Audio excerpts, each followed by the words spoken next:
Do you ever feel like self-improvement content just doesn't hit like it used to? Most guys spend hours consuming video after video, hoping that one day it'll create lasting change. But it's a waste if you don't start with the right foundation. Let's be real. It's just mental indulgence. Self-improvement without a foundation is no better than quick fixes. But here's the twist. You don't need more improvement tips. You need self-destruction first. That's right. Self-destruction, not self-improvement, is what will actually take you to the next level. I know what you're thinking. Self-destruction sounds extreme, but I don't mean tearing yourself down physically or emotionally. What I mean is destroying the outdated version of yourself piece by piece. Because no matter how many tips you stack on, they won't change your life if you're still building on the same weak foundation. At its core, self-destruction means tearing down old beliefs and mindsets that hold you back. Otherwise, no amount of new skills or routines can make a real difference. And this is why so many people get stuck in the cycle of good habits and bad habits, constantly feeling like they're back to square one. They've skipped the most important step. They skipped self-destruction. Now, before we dive into the how of self-destruction, let me explain a few things. I've personally had to destroy parts of myself many times over to get where I am. Becoming a YouTuber, I had to shatter beliefs that I was too old for it. In business, I had to kill the broken mindset that was ingrained in me by society and school.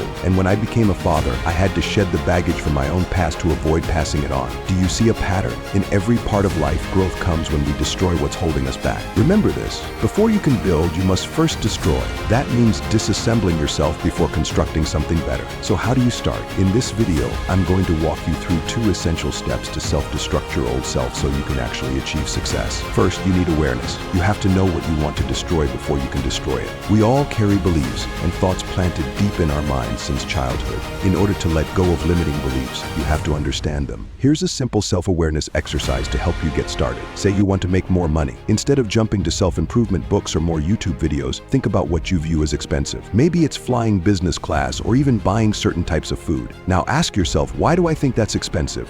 Why does it seem like a waste? Don't answer these questions just yet. First, consider this. For some people, those expenses are normal, even cheap. This perspective shift reveals something critical. Ideas like expensive or cheap are just beliefs planted by others.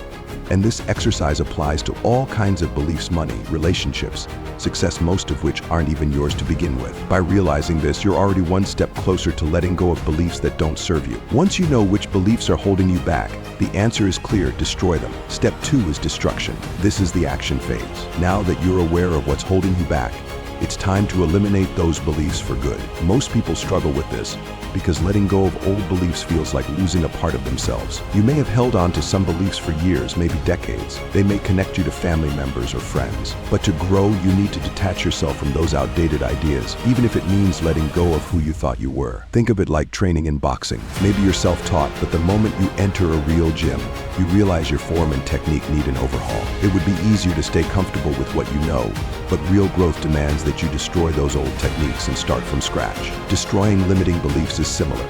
It's straightforward but not easy because it challenges your ego.